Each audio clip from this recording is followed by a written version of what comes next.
Greetings. We got to make this intro quick because it's a lot I want to get over to you.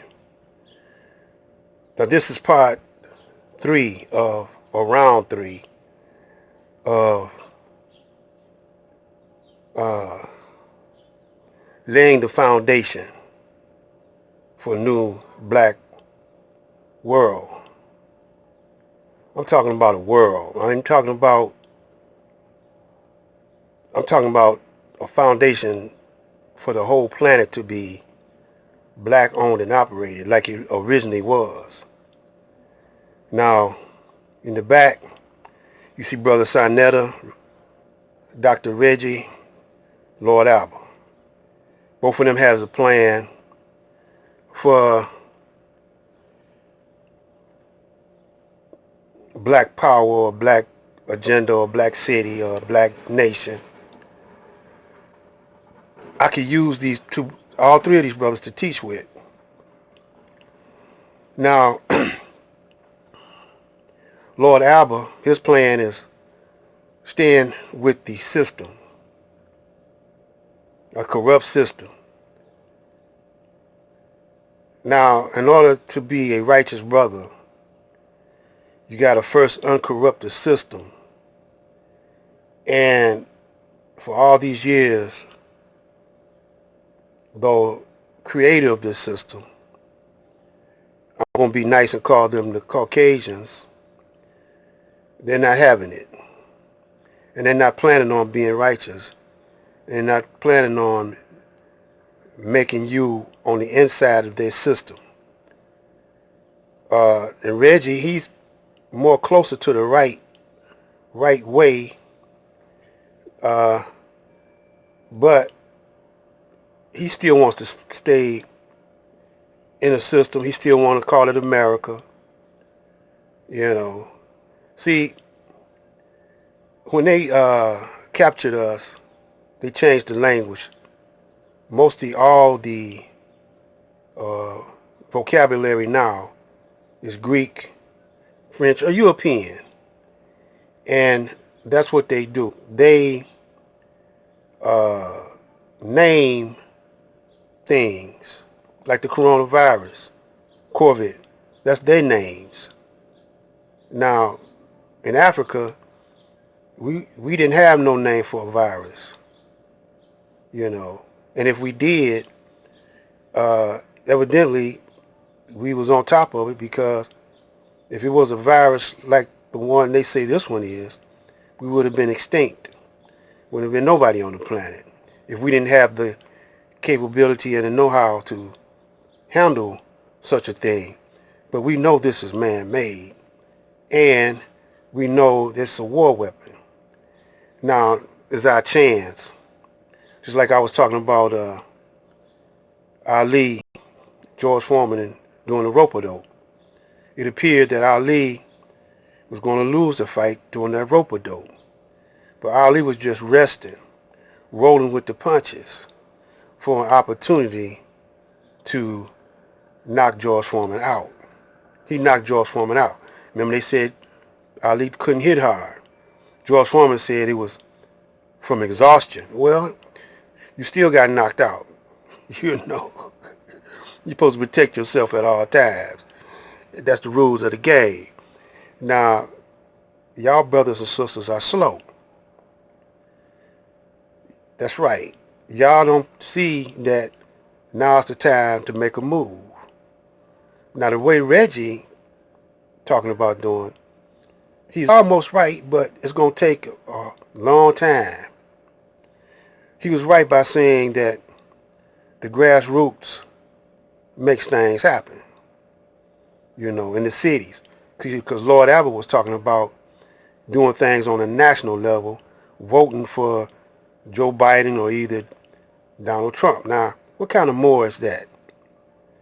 Now, if you were Moor, you know that we've been in a crusade. We're still in a crusade war.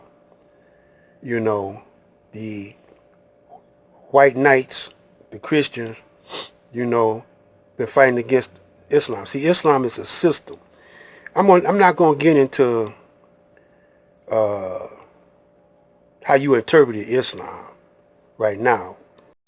I'm just setting it up. As we go, you'll see that Islam is the very nature of the black man. It's our nature, which is the nature of the Most High.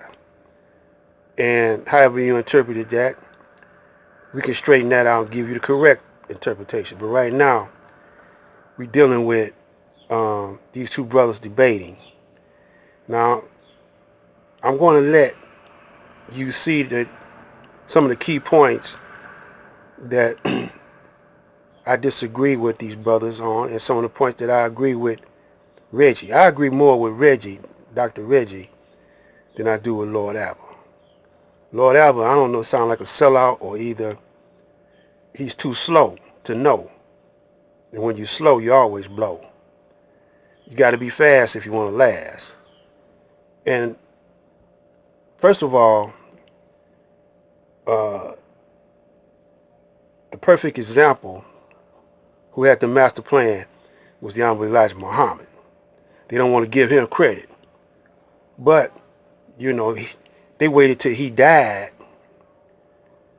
and hypocrites took over and blew all that away. Because right now we could use a black hospital. Right now we could use farms. Right now we could use housing. We could use our own school. Within, it was a nation within a nation. They were circulating those fake dollars, kept them in our community, turning it over 10 times. See, we don't know how to do that, And tell you, as far as reparations is concerned, Lord Abba is right on that, to strive for reparation, but they're not going to give you dollars. The best thing, the way to get reparation is take freedom. Freedom not to pay taxes, freedom not to pay your rent, freedom not to pay insurance, none of that. Hospitalization, none of that. Don't pay none of that. Keep them dollars in your pocket, turn it over in your community. That's reparations. They're not going to give you reparations, like that. You're going to have to take it. You're going to have to take the man of not paying taxes. Why should you pay taxes? Think about it. You ain't got no business paying taxes. Property tax, why should you pay rent? Now I can understand paying for your clothing, but you can make your own clothing.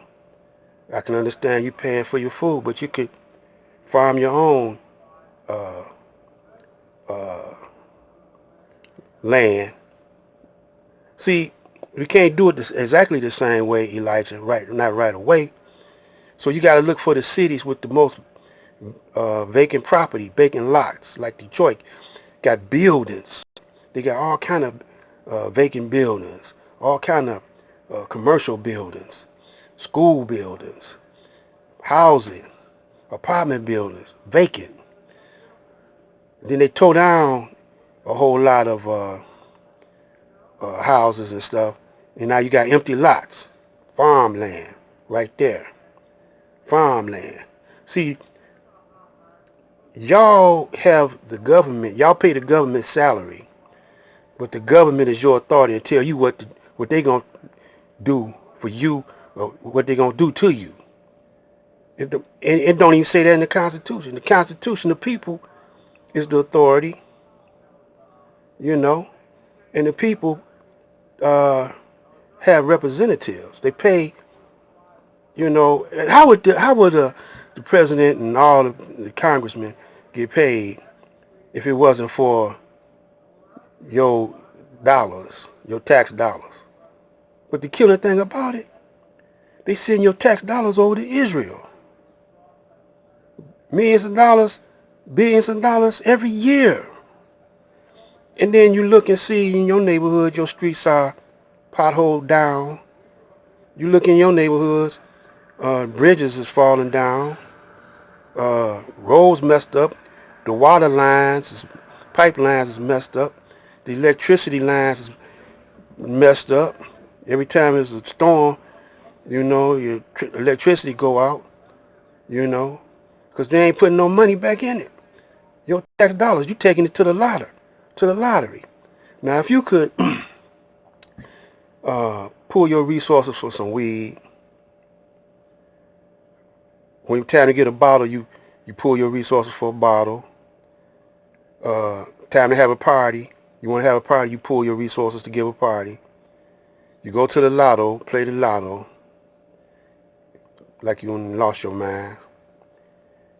Why can't you do that for yourself? Keep that money in your pocket and buy up some lots and lands with it. So we're going to get into these brothers on the next segment. This is round 3. We laying the foundation for y'all. Pay attention.